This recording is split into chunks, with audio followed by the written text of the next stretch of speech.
Good morning students. आज की इस क्लास में हम पढ़ेंगे नया टॉपिक साइमल्टेनियस इक्वेशंस। अभी तक आपने जो भी डिफरेंशियल इक्वेशन पढ़े हुए हैं वो कौन से डिफरेंशियल इक्वेशन रहे हमारे। सबसे पहले हमने पढ़ा differential equation of higher order with constant coefficients, ठीक है। इसके बाद हमने पढ़ा कॉची होमोजेनियस इक्वेशंस, ठीक है, जिनको हम e की पावर z के बेस पर x को करके सॉल्व करते हैं। आज की क्लास में हमें पढ़ना है साइमल्टेनियस लीनियर डिफरेंशियल इक्वेशन।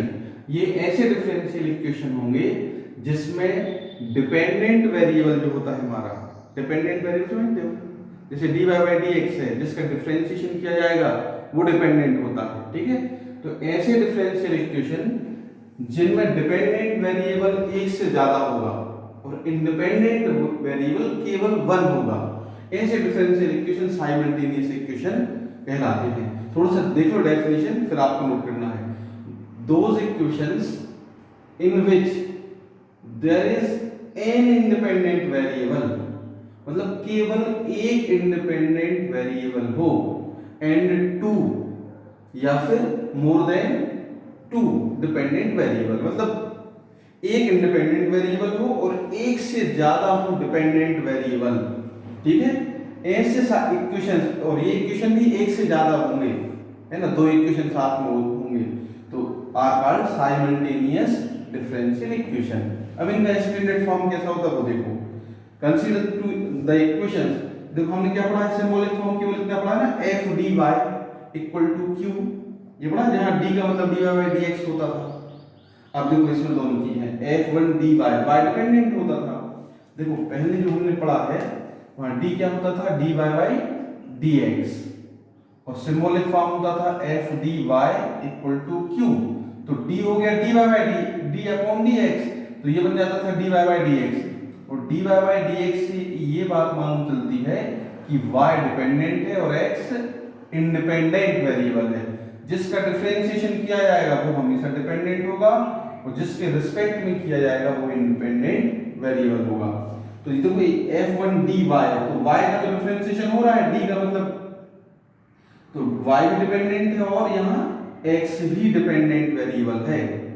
तो f1 dy प्लस f2, मतलब ये कोई सिंबॉलिक फॉर्म है, चाहे f1 लिख दे हम या f2 लिख दे, इससे कोई ज्यादा फर्क नहीं आता।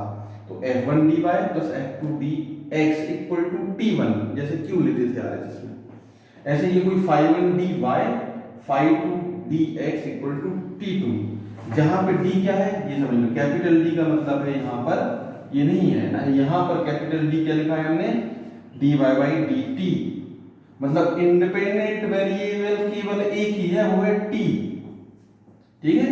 मतलब ये है dy बाई dt और ये है dx अपॉन dt, क्योंकि d का मतलब dy बाई dt है। यहां भी यही रहेगा, dy बाई dt हो जाएगा और ये dx बाई dt, मतलब डिपेंडेंट वेरिएबल कितने हो गए यहाँ पर, x और y दोनों डिपेंडेंट वेरिएबल है ये, और ये स्मॉल t, क्योंकि d का मतलब क्या है, dy by d small t, तो स्मॉल t अकेला इंडिपेंडेंट वेरिएबल है। तो ये पेयर ऑफ इक्वेशन कहलाता है साइमल्टेनियस इक्वेशन, जहां पर t1 और t2 क्या, RHS में हमेशा किसका फंक्शन होता है, इंडिपेंडेंट वेरिएबल का। पहले d क्या होता था, dy बाई dx, पहले d क्या होता था, dy बाई dx, इसलिए q होता था, और q किसका फंक्शन होता था, x का। यहाँ d का मतलब dy बाई dt है, इसलिए t1 और t2 क्या है, स्मॉल t के फंक्शन है। अब इनको सॉल्व करना बहुत आसान है, ये अलग विधि है, ठीक है। एक साइमल्टेनियस मेथड यूज करेंगे हम, आपने पढ़ी हुई है 10th में साइमल्टेनियस मेथड। साइमल्टेनियस मेथड क्या होती है, एलिमिनेशन मेथड, विलोपन विधि। एलिमिनेशन मेथड से हम क्या करेंगे कि देखो यहाँ पर y का कोफिशिएंट क्या है, f1d जैसा है, हम मान लेंगे कोफिशिएंट है, हालांकि कोफिशिएंट नहीं है, ठीक है। और यहाँ y का क्या है, phi1d, यदि हम यहाँ पर phi1d को ऑपरेट कर दें और यहाँ पर f1d को, तो दोनों के कोफिशिएंट एक जैसे हो जाएंगे। एलिमिनेशन मेथड से हम y को एलिमिनेट कर देंगे तो पूरा का पूरा डिफरेंशियल इक्वेशन हमारा x में और स्मॉल t में बच जाएगा, और वहां से हम सॉल्व करके स्मॉल x की वैल्यू निकाल लेंगे। तो जब x की वैल्यू आ जाएगी तो हम उसी इक्वेशन में पुट करके y की वैल्यू निकाल लेंगे। जैसा कि हम एलिमिनेशन मेथड में या विलोपन विधि में करते आए हैं, वैसा ही ये डिफरेंशियल इक्वेशन एलिमिनेशन मेथड से हम सॉल्व करेंगे। जब आप क्वेश्चन सॉल्व करोगे तो बहुत आसानी से आप क्वेश्चन सॉल्व कर लोगे। ये थोड़ा सा देखने में अजीब सा आपको दिख रहा होगा, पर बहुत आसान तरीके से हम इसको बहुत ही आसान तरीके से आपको समझा देंगे, तो क्वेश्चन आपको सॉल्व करते हुए बनेंगे। ठीक है, साइमल्टेनियस कुछ भी नहीं होता। आप तो ऐसा मान लो कि कोई से भी पेयर हो डिफरेंशियल इक्वेशन का जिसमें डिपेंडेंट वेरिएबल एक से ज्यादा हो और इंडिपेंडेंट केवल एक ही हो। यहाँ पर x और y दोनों किस पर डिपेंड है? t पर डिपेंड कर रहे हैं। तो ये क्या है? Simultaneous equation. इनको सॉल्व करेंगे हम। एक एग्जांपल देख लो तो आपको बहुत अच्छे से क्लियर हो जाएगा। ठीक है, नोट कर लो। देखो, solve the following simultaneous equation. ठीक है, क्या दिया है? dx upon dt plus y equal to sine t. दूसरा दिया है dy by dt plus x equal to cos t। ये पेयर है, दो इक्वेशन एक साथ आएंगे साइमल्टेनियस में। ठीक है, यहाँ देखो x का डिफरेंशिएशन किया जा रहा है किसके रिस्पेक्ट में? t के।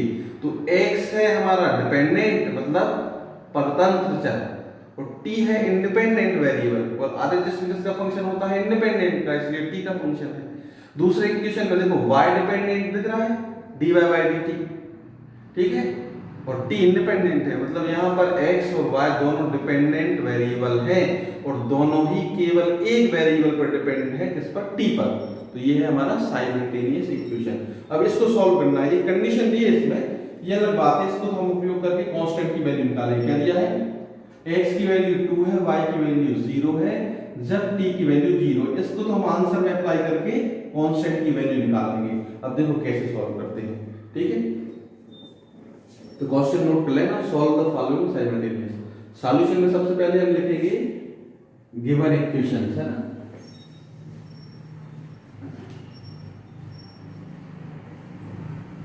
देखिए,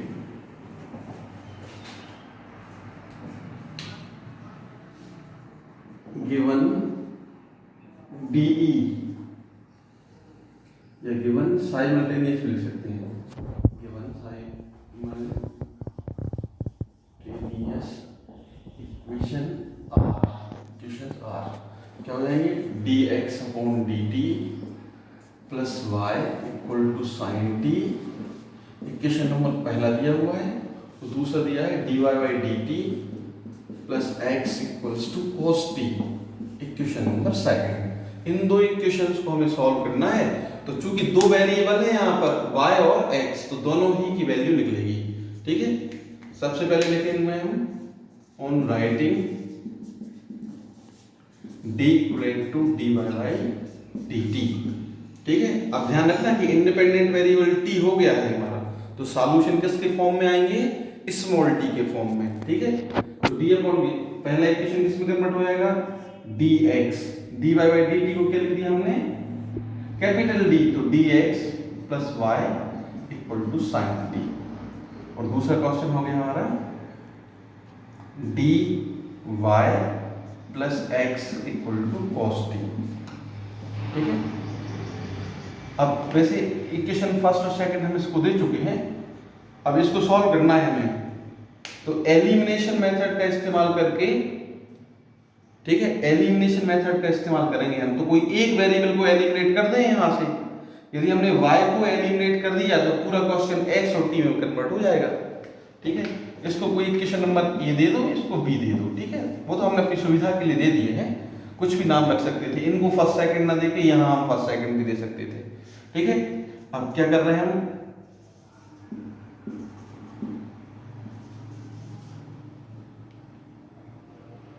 टू एलिमिनेट y, ठीक है, ऑपरेटिंग, पहले में क्या ले लें हम? इसका कोफिशिएंट जैसे करना है तो a पर क्या ले लें? d। To eliminate y operating d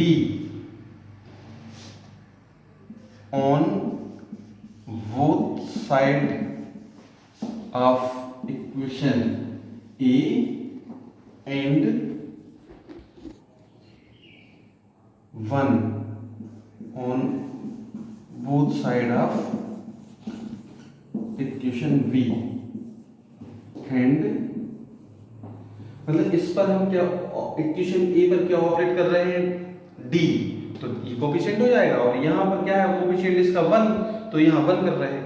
तो to eliminate y operating d on both side of equation a and 1 on both side of equation v and sine देखो एक जैसे है तो क्या करते हैं एंड सब्ट्रैक्टिंग। ठीक है, साइन अगर चेंज होते तो ऐड कर देते हम। ठीक है, तो देखो पहले इक्वेशन पर ध्यान से देखना,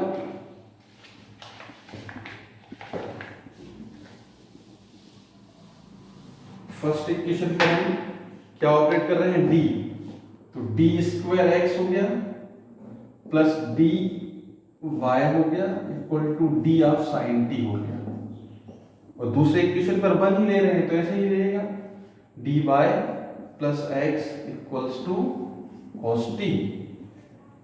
ठीक है, इसमें कोई चेंज नहीं, और क्या कर रहे हैं सब्ट्रैक्ट कर रहे हैं, तो माइनस साइन चेंज हो जाएगा, सब्ट्रैक्ट करेंगे तो माइनस माइनस।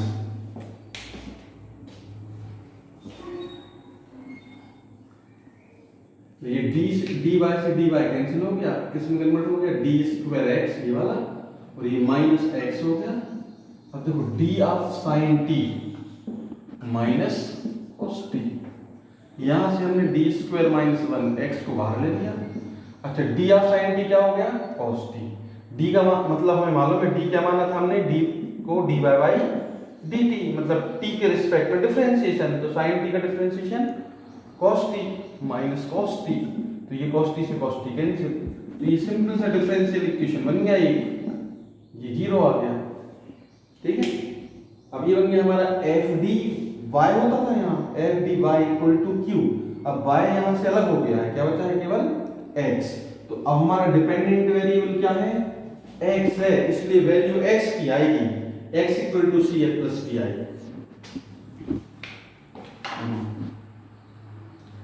इट्स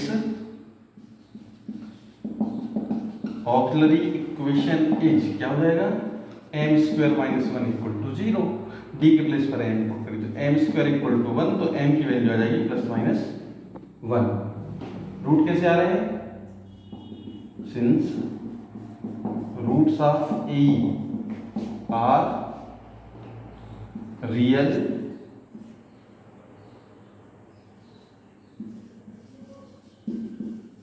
एंड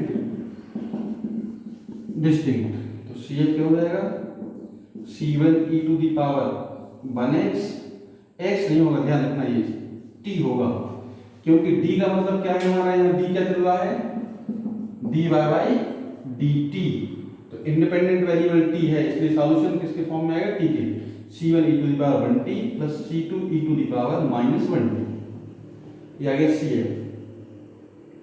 और pi आप जानते ही हो, pi का formula 1/fd into q, q तो चूंकि 0 है, ये आर जिसमें q होता है, तो pi की वैल्यू आ गई 0।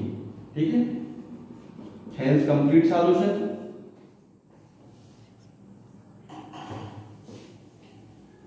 Hence complete solution.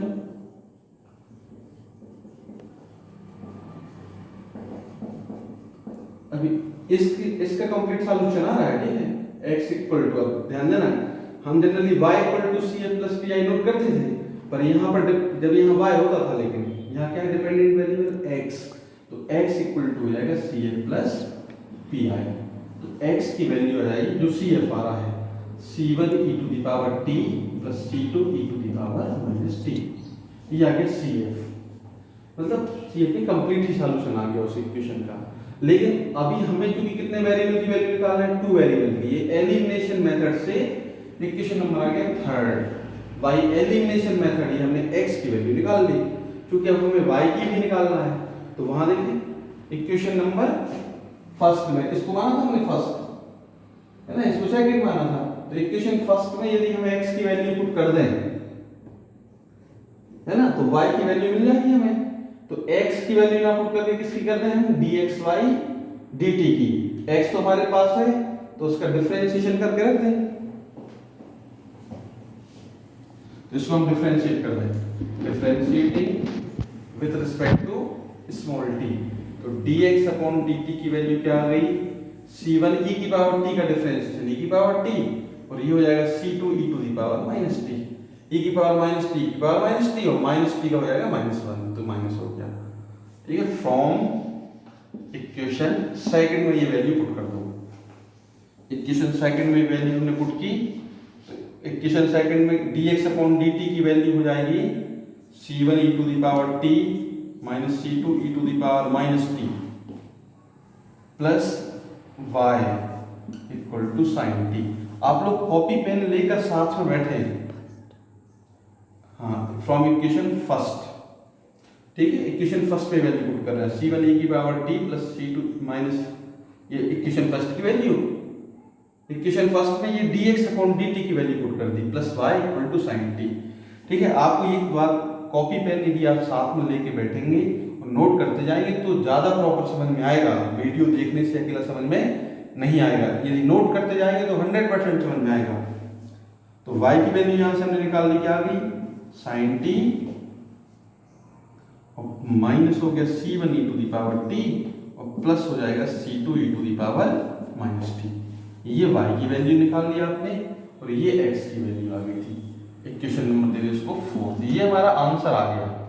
ठीक है, मतलब ऐसे ही हर एक क्वेश्चन में x की और y की वैल्यू हमें निकालना है। लेकिन एक बात और समझ लो, इस पर्टिकुलर क्वेश्चन में क्या दिया हुआ है, यहाँ x इक्वल टू, मतलब ये कंडीशन दी हुई है, इस कंडीशन का इस्तेमाल हमें आंसर में करना है, और ये कंडीशन दी होती है केवल कांस्टेंट की वैल्यू निकालने के लिए। ठीक है, अदरवाइज आंसर हमारा ये आ गया था, लेकिन कंडीशन दी हुई है तो इसका इस्तेमाल और हम करें। ठीक है, वो कंडीशन का इस्तेमाल इन दोनों में करेंगे तो c1 c2 की वैल्यू हम यहाँ निकाल कर पुट कर देंगे तो वो आंसर हो जाएगा। ठीक है, अब देखो आगे क्या दिया है हमें, given that x equal to 2 when t equal to 0। जब x इक्वल टू 2 दिया है, जब t की वैल्यू 0 है, तो पहले ये कंडीशन, फिर एक बार हम लगा देंगे y इक्वल टू 0 जब t इक्वल टू 0 है, तो x की वैल्यू किसमें, from equation third, equation third से लेकर x की वैल्यू क्या पुट कर दें हम यहाँ, x की वैल्यू क्या पुट कर दें 2, x equal to 2, c1 e की पावर t की वैल्यू क्या होगी 0 plus c2 e to the power minus 0, तो 2 इक्वल टू आ गया c1 प्लस c2। एक इक्वेशन तो ये आ गया। अब दूसरी कंडीशन ऑल्सो क्या दिया है, y equal to 0 when t equal to 0, ये और लग गए किससे, फ्रॉम इक्वेशन फोर्थ से, फ्रॉम इक्वेशन फोर्थ। y की वैल्यू 0 ले लें, y की वैल्यू क्या ले लें 0, और t की भी 0 पुट कर दें, साइन 0 हो गया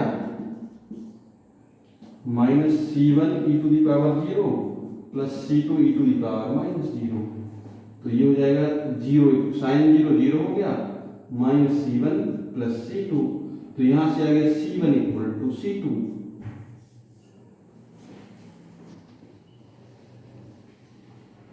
इस c1 c2 किसमें पुट कर दें, इक्वेशन नंबर ये हो गया तो 5, इसको मान लेना 6।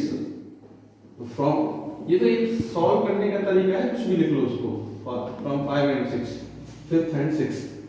देखो c1 और c2 की वैल्यू एक जैसी पुट कर दें तो 2 इक्वल टू हो जाएगा c1 प्लस c1, तो 2 इक्वल टू 2c1, तो c1 इक्वल टू आ गया 1, और जो c1 इक्वल टू c2 दे चुकी, इसलिए c2 की वैल्यू भी आ गई 1, c1 इक्वल टू c2 है क्योंकि, तो ये c1 c2 दोनों की वैल्यू 1 आ गई, तो जो हमारा आंसर आ रहा था वही हमारा आंसर है, केवल c1 c2 की वैल्यू पुट कर दें।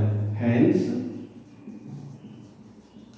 जनरल सॉल्यूशन या कंप्लीट सॉल्यूशन फाइनली क्या आएगा, x इक्वल टू क्या आ रहा था c1, c1 की वैल्यू 1 आ गई, e की power t plus e to the power minus t, और y इक्वल टू आ रहा है, y की वैल्यू आ रही थी sin t plus c1 e to the power t minus c2, तो माइनस c2 e की पावर माइनस t। ठीक है, एक बार चेक कर लेना क्योंकि बोर्ड पर हमारे पास अभी लिखा नहीं है, तो जो हमारा आंसर आ रहा था x इक्वल टू उसमें c1 c2 की वैल्यू पुट करके जो भी आया उसको नोट कर लेना है ना। ये हो सकता है कि हमने मेमोरी के आधार पर नोट किया है ना, तो गलत भी हो सकता है, मतलब बाय मिस्टेक लिखा गया हो। तो जो आपके आंसर्स आ गए हैं x की वैल्यू और y की वैल्यू, उसी में c1 c2 की वैल्यू 1 1 पुट कर देना है, तो ये कंबाइंड आंसर आया है। ठीक है, बहुत आसान तरीके से हम सॉल्व करेंगे। नेक्स्ट एक और क्वेश्चन इसमें सॉल्व करवा देंगे तो आपसे सब चीजें बन जाएंगी, पर हम आपसे केवल एक ही बात कहना चाहेंगे कि आपको कॉपी पेन उठा करके नोट करते हुए चलना है। जो छोटे छोटे से डिफरेंसेस हैं वो सारे क्लियर हो जाएंगे आपको। ठीक है, तो इसको कंप्लीट करना है। इसके बाद एक लेक्चर में और हम साइमल्टेनियस इक्वेशन करवाएंगे, तो ये थर्ड यूनिट हमारी लगभग कंप्लीट हो जाएगी। इसके बाद पार्शियल डिफरेंशियल इक्वेशन को हम पढ़ेंगे।